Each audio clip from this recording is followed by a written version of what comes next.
नमस्कार। History by captain doctor Rajendra J Maan Singh. ऐतिहासिक अध्ययन और अनुसंधान की इस कक्षा में मैं कैप्टन डॉक्टर राजेंद्र आपका फिर से स्वागत और अभिनंदन करता हूं। विद्यार्थियों, ऐतिहासिक अध्ययन और अनुसंधान की इस कक्षा में मैं आज आपसे बात करूंगा मध्यकालीन भारतीय इतिहास के बारे में। मध्यकालीन भारतीय इतिहास की ये विशेष कक्षा महाराजा गंगा सिंह विश्वविद्यालय बीकानेर और राजकीय डूंगर महाविद्यालय बीकानेर के बीए पाठ द्वितीय के विद्यार्थियों के लिए आयोजित की जा रही है। विद्यार्थियों, अध्ययन की इस श्रृंखला के अंतर्गत मैं आपसे पहले भी इस बारे में बात कर चुका था और मैंने आपसे पहले इस बारे में बात की थी लोधी राजवंश के बारे में। विद्यार्थियों, लोधी राजवंश के बारे में जब भी मैंने आपसे बात की तो मैंने आपको विशेष रूप से ये समझाने का प्रयत्न किया कि लोधियों के नेतृत्व में हिंदुस्तान में अफगानों के पहले साम्राज्य की स्थापना हुई और अफगानों का यह साम्राज्य अपने आप में अनूठा था और कहा जाता है कि बड़े पैमाने पर अफगानों का और विशेष रूप से अफगानों की साहूखेल शाखा के लोदियों का बड़े पैमाने पर हिंदुस्तान में आगमन हुआ। और विद्यार्थियों, यह आगमन इतनी बड़ी तादाद में था कि इतिहासकारों ने इसकी तुलना टिड्डी दल के आगमन से की है। तो विद्यार्थियों, मैंने आपको ये बताया कि किस प्रकार से 1451 से लेकर 1489 तक दिल्ली सल्तनत की इस लोदी शाखा के प्रथम सुल्तान बहलोल लोदी ने अफगानों की प्रथम सल्तनत को कायम किया। 1489 में बहलोल लोदी की मृत्यु के पश्चात उसका तीसरा बेटा सिकंदर लोदी दिल्ली के तख्त पर बैठा। विद्यार्थियों, सिकंदर लोदी एक ऐसा सुल्तान था जिसके बारे में कहा जाता था कि उसने सुल्तानी पद की गरिमा और प्रतिष्ठा को पुनः कायम किया।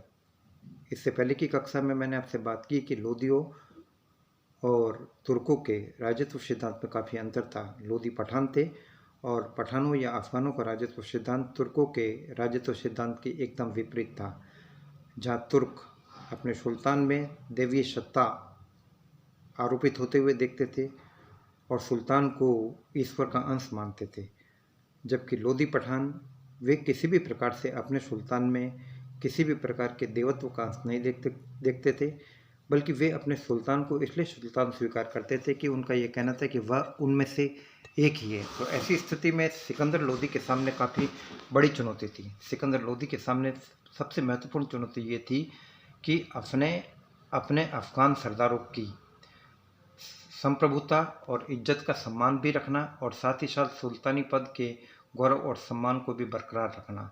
तो इस उद्देश्य से उसने संतुलन की नीति को अपनाया और जरूरत पड़ने पर विद्रोही अफगानों को दंडित किया। सुल्तान सिकंदर लोदी एक ऐसा सुल्तान था जो प्रभावशाली व्यक्तित्व का धनी था। वह देखने में काफ़ी सुंदर था, सुदृढ़ था और मजबूत था। और कहा जाता है कि अपने व्यक्तित्व को सुंदर बनाए रखने के लिए उसने दाढ़ी नहीं रखी और कहते हैं कि वो बचपन में इतना ज़्यादा आकर्षक था कि उसका उस्ताद, उसका शिक्षक मौलवी हसन अली जो उसे पढ़ाने आता था, वो उससे काफ़ी ज़्यादा आकर्षित हो गया और इतना ज़्यादा आकर्षित हो गया कि खुद सिकंदर खान ने अपने शिक्षक का महल में आना बंद करवा दिया। तो सिकंदर शाह लोदी एक ऐसा शक्तिशाली दिल्ली सुल्तान जिसने कि अपने अफगान सरदारों के मन में सुल्तानी पद के प्रति सम्मान पैदा किया, विश्वास पैदा किया और निष्ठा पैदा की। उसने 22 अफगान विद्रोही सरदारों को दंडित किया और उनमें से काफ़ी को मौत के घाट उतार दिया और काफ़ी को उसने कत्ल कर दिया। उसने अपने अफगान सरदारों के मन में सुल्तान के प्रति इतना आदर और सम्मान पैदा कर दिया कि उसने अपने सरदारों के लिए अनिवार्य कर दिया कि जैसे ही उनको किसी भी प्रकार का सुल्तानी आदेश, किसी भी प्रकार का सुल्तान सिकंदर लोदी का फरमान मिले तो वे उसे लेने के लिए 6 मील आगे आकर उस आदेश को प्राप्त करेंगे और ऐसा करके वह सुल्तान के प्रति अपने सम्मान को जाहिर करेंगे।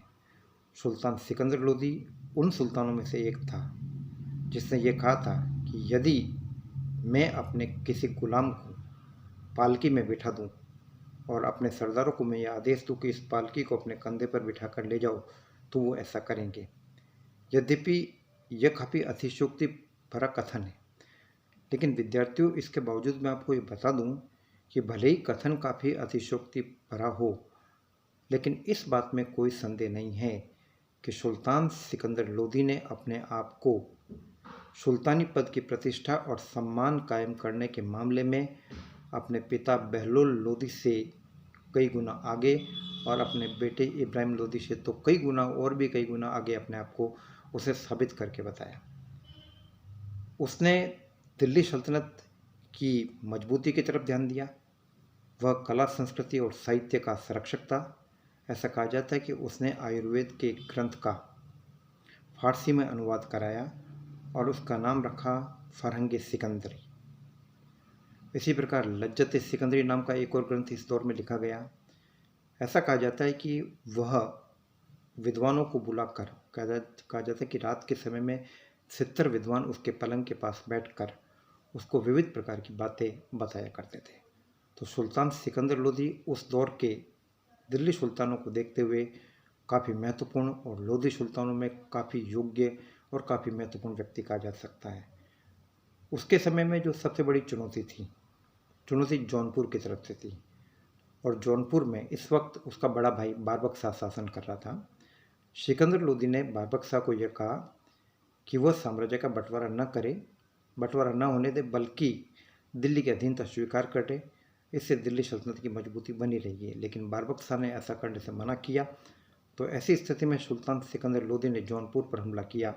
बारबक शाह हार गया, लेकिन इसके बावजूद सिकंदर लोदी ने उदारता दिखाते हुए बारबक शाह को शासन करने दिया और काफ़ी अधिकारी उसने अपने वहाँ पर लगा दिए। लेकिन इसके बावजूद जब उसने ये देखा कि बारबक शाह की स्वतंत्रता प्रियता की प्रवृत्ति संतुलित नहीं हो पा रही और वह स्वतंत्र होने की कोशिश कर रहा है, तो ऐसी स्थिति में बारबक शाह को जौनपुर से हटा दिया गया और उसने जौनपुर इक्तेदारी व्यवस्था के अंतर्गत सौंप दिया गया। आगे चलकर हम ये देखते हैं कि यही जौनपुर की इक्तेदारी व्यवस्था और जौनपुर के अमीरों का विद्रोह एक प्रकार से सुल्तान सिकंदर शाह लोदी के लिए एक ऐसा मौका बन गया जिसके माध्यम से आगे चलकर उसने बिहार के ऊपर भी अपना अधिकार कायम किया।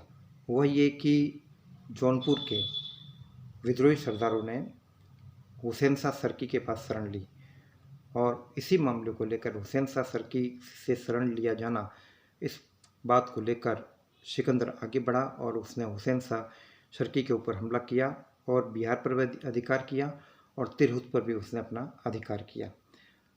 तो चूंकि जब बिहार पर सिकंदर शाह लोदी का अधिकार हो गया तो बिहार की सीमाएं बंगाल से मिलने लगी और बंगाल का शासक अलाउद्दीन हसन शाह यह नहीं चाहता था कि दिल्ली का बिहार पर अधिकार रहे और इस बात को लेकर दोनों पक्षों के बीच में संघर्ष हुआ। लेकिन इस संघर्ष का कोई निश्चित नतीजा नहीं निकला और परिणाम ये हुआ कि बिहार को दोनों राज्यों के बीच की सीमा मान लिया गया। इसी प्रकार से सुल्तान सिकंदर शाह ने अपनी विस्तारवादी नीति को आगे बनाते हुए अपने विद्रोही मुस्लिम सरदारों को दंडित किया। उसने अपने चाचा आलम खान को रपरी में परास्त किया और वहाँ से गुजरात भागने के लिए बाध्य किया। इसी प्रकार से ईसा खान को भी हराया गया और घायल होने के बाद ईसा खान की भी मौत हो गई। इसी प्रकार से कालपी में अपने भतीजे आजम हुमायूं को उसने परास्त किया और ऐसा करके उसने अपने अफगान सरदारों की स्वतंत्रता प्रियता की प्रवृत्ति को काफ़ी हद तक नियंत्रित किया। विद्यार्थियों, सिकंदर उन दिल्ली सुल्तानों में से एक माना जाता है जिसके बारे में यह कहा जाता है कि उसने संतुलन की नीति के द्वारा अपने सरदारों में भय और आदर, विश्वास, सम्मान और भय, इस सभी प्रकार की भावनाओं को संतुलित तरीके से काम में लेते हुए उसने अपने सरदारों की स्वतंत्रता प्रियता की प्रवृत्ति को नियंत्रित किया और लोदियों की वह नवोदित सत्ता, वह नव स्थापित सत्ता जो अभी नाजुक दौर से गुजर रही थी, संक्रमण के दौर से गुजर रही थी, उस सत्ता को उसने मजबूती प्रदान की। जो खूबी सिकंदर शाह लोदी में रही वह खूबी उसके बेटे इब्राहिम में नहीं रही और इब्राहिम ने अतिवादी होकर ज़रूरत से ज़्यादा आगे बढ़कर अपनी परिस्थितियों का सही तरीके से अनुमान नहीं लगाकर और अपने अफ़गान सरदारों की भावनाओं को सीधी तरीके से आघात पहुंचाकर उसने अपने ही अफ़गान सरदारों को अपना दुश्मन बना लिया और परिणाम ये हुआ कि वे अफ़गान जो दिल्ली सल्तनत की लोदी सत्ता का आधार थे, जिनको इब्राहिम के साथ होना चाहिए था, वही अफ़गान अब बाबर को आमंत्रित करने के लिए चले गए। तो ऐसी स्थिति में अगर तमाम परिस्थितियों का मूल्यांकन करें तो हम ये कह सकते हैं कि सुल्तान सिकंदर लोदी वंश के काफ़ी महत्वपूर्ण सुल्तानों में से एक माना जाता है। तो विद्यार्थियों, मैंने अभी आपसे बात की सुल्तान सिकंदर शाह लोदी के कुछ तथ्यों के बारे में, लाइफ हिस्ट्री से जुड़े हुए कुछ महत्वपूर्ण बातों के बारे में, और आगे की कक्षा में मैं इसी टॉपिक के ऊपर आपसे आगे और बात करूंगा। जय हिंद, जय भारत।